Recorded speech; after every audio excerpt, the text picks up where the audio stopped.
So now he'll be 1 lap down. And that's a big deal because you can be running 20th with cars that are 21st with cars that are 1 lap down. So that's a big move. So there will be 4 cars 1 lap down. Vickers, Waltrip, Montoya, and Stewart when we go back to green.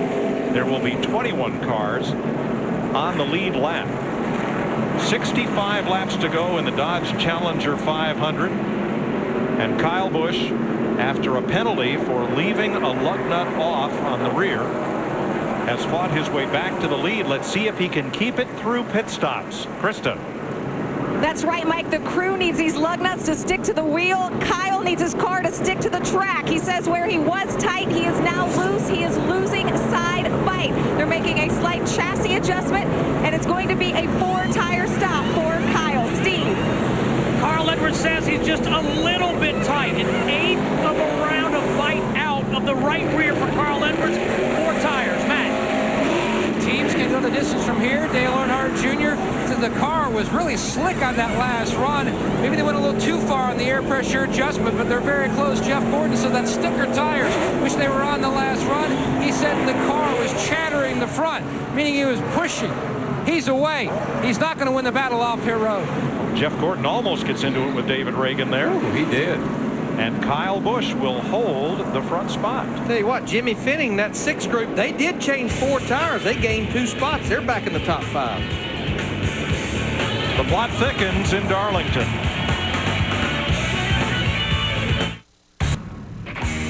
NASCAR Sprint Cup Racing on Fox is sponsored by Subway, where Tony Stewart goes to fuel up. Subway, race hard, eat fresh.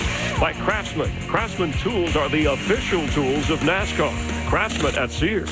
By State Farm, where great coverage meets great rates. Like a good neighbor, State Farm is there. And by Sprint, welcome to the 2008 NASCAR Sprint Cup Series. Speed is beautiful. Back to our Sprint Mobile Monster moment, and Kyle Busch aggressive here with Kyle Busch. This is for first. Kyle leading 5 different times in this race, but remember, lost 22 spots as far back as 29th because of a loose lug nut. Those problems well documented here.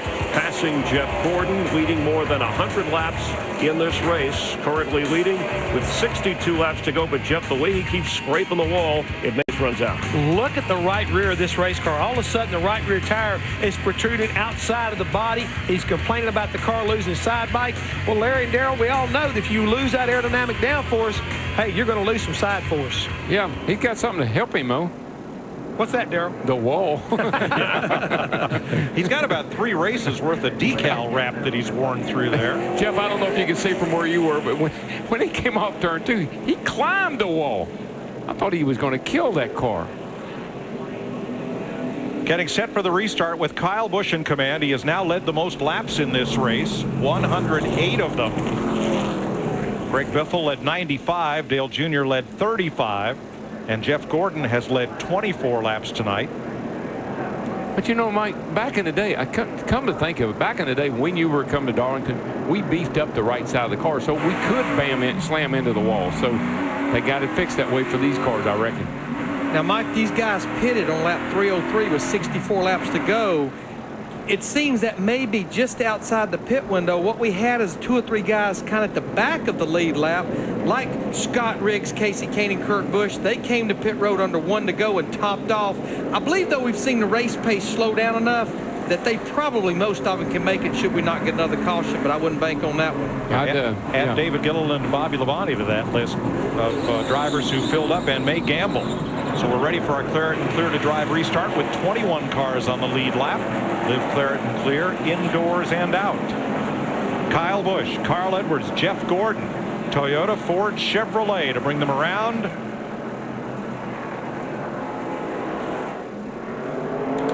Green flag.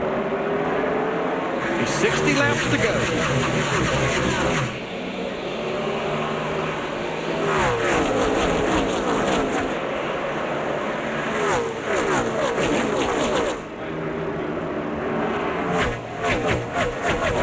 Larry, you think it's going to be close on fuel for some of these lead cars? I think it's going to be real close because one thing, I think these first few laps on these fresh tires, I think some of these guys may lay down some of their faster laps of the race.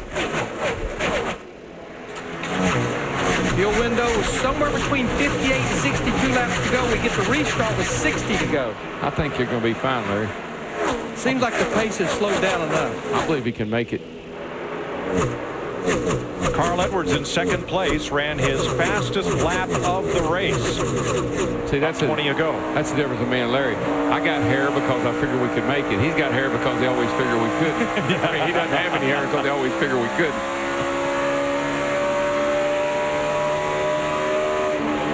Now Carl Edwards, David Reagan, they just ran their fastest laps of the race on that lap at lap 309. Something going on with the 6-car, guys? Yeah, from what we're hearing, he's another of the Roush Fenway cars to have trouble, Steve.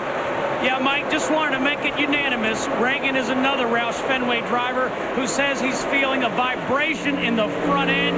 He also said he needed air pressure in both front tires on that last stop. We just saw Tony Stewart in that 20 car. What Tony's trying to do, and he's only one car away from it, is become the first car a lap down. Wasn't but a few laps ago. He was 2 laps down, got one of them back by being out front of the leader when that last caution. Yeah, he's got to get up there and get after Brian Vickers, who's 2 or 3 cars ahead of him to get back in the lucky dog position, the free pass position. But that car is running pretty good right now. Here comes Blaney. That's that yellow blur on the inside. Dave Blaney and David Reagan for 5th place. Yeah, Dave Blaney in the 22, they continue to give up just 1 or 2 spots on pit road, and you just can't do that, not late in the race. You at least got to break even. If nothing else, gain some spots.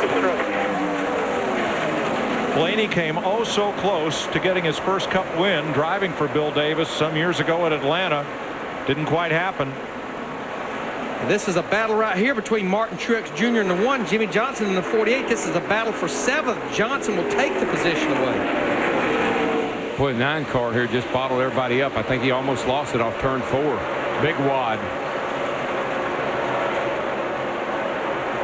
Let's see what happened to Casey Kane here. Watch the 9. Whoa. Whoa. Whoa. That was almost disastrous. You want to see a busy man? Watch this. You're going to see some hands, I'm telling you. Inside. Another one coming inside. You got it. You're good. That was a wreck that just didn't quite happen. One thing we've seen with it, let's watch his hands here. Watch his action.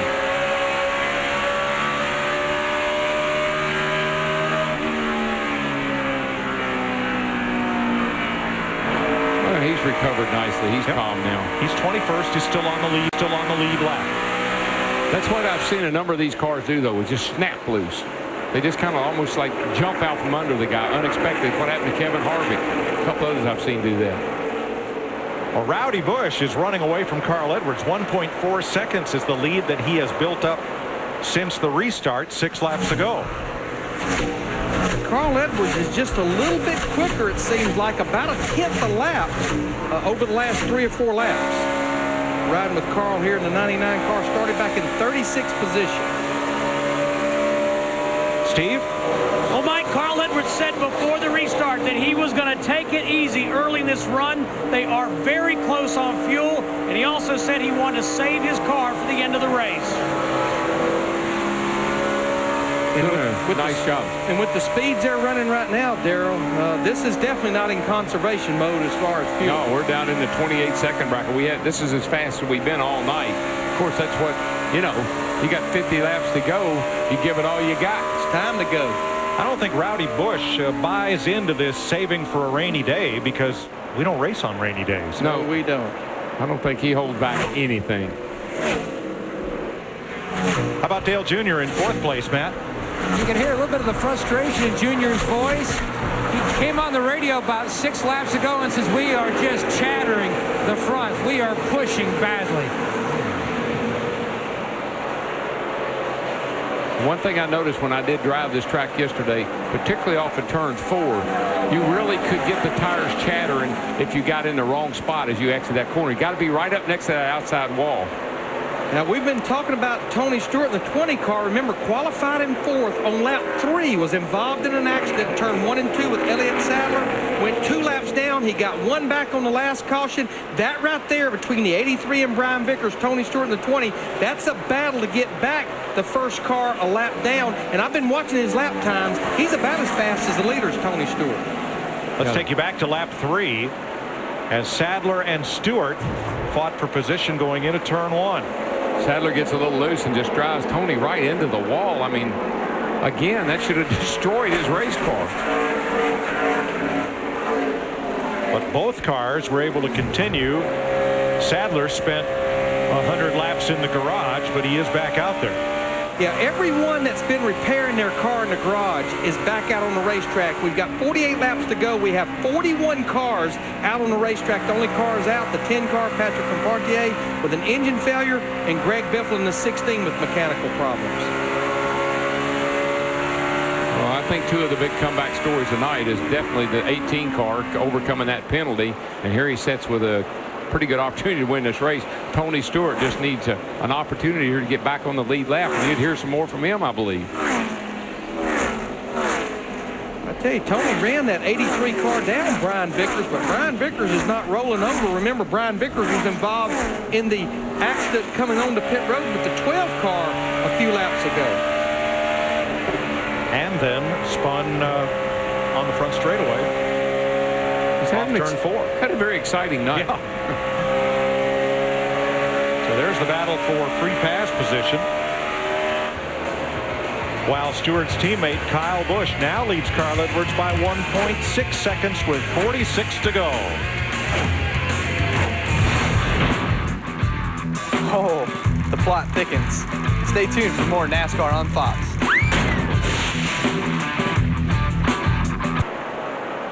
Kyle Busch has opened it up to 1.9 seconds over Carl Edwards. As you watch from our aerial coverage provided by Goodyear for track-tested technology. Get there on Goodyear Innovation. I'll tell you what, I'd like to be at the shop Monday when they tear that thing down. That car, I'd like to see it. I'd like to see how they had it fixed so that that nothing would fall off of it as many times as he hit the wall with it tonight. Well, the problem has been trying to slow Kyle Busch down. Listen to what Jeff Dickerson, his spotter, told him a few laps ago. I know you're digging, dude, but we got to take care of that thing over there. You're scaring the fans. There's not enough security at the turn 2 wall here. Just nice and easy. If logic doesn't work, try humor. That's right. Right now, he has built his lead to over 2 seconds over Carl Edwards in the 99 car with 38 laps to go. Driving a car that he earlier described as the most pathetic thing he's driven in his entire life. Yeah, I think I'd have called him back and said, hey, dude, I've already tried to destroy this thing. There ain't no way. And you know, we have been following the free pass position. Tony Stewart in the 20 car battling Brian Vickers in the 83 just a few laps ago. Tony put himself in position now. He is the first car a lap down back in 22nd. Obviously, he wants a caution. The question is, how many other cars need a caution because maybe they don't have enough fuel to make it to the end? Well, I tell you what, Larry, that first time in, they got the tow a little bit better than it when he wrecked. And then that second time in, they got it right, and he's been fast ever since. Clint Boyer, last week's winner, caught the wall again. He was running 15th right before he hit the wall. He just got passed by Scott Riggs and Kurt Busch. What a difference a year makes for Toyota. Since joining Joe Gibbs Racing, look at the laps they have led this year. 381 of those were Hamlin's last week, compared to all of 2007. 167 laps led. And you know, I think we've got to give a call to the Toyota teams that went through the building last year of that manufacturer. Certainly, as our boss David Hill says, a rising tide lifts all ships. Certainly, you look tonight at Dave Blaney, Bill Davis Racing, who actually helped Toyota get their start in NASCAR about 5 years ago. Dave Blaney sitting there running 5th, and we've got David Ruderman of Michael Waltrip Racing sitting there running 19th right now. Yeah, I tell you, the Gibbs guys just added that one little ingredient that they lacked. I don't know if it was organization. I don't know what it was, engine program, chassis. I'm not sure what they added to what was already there, but it made a huge difference.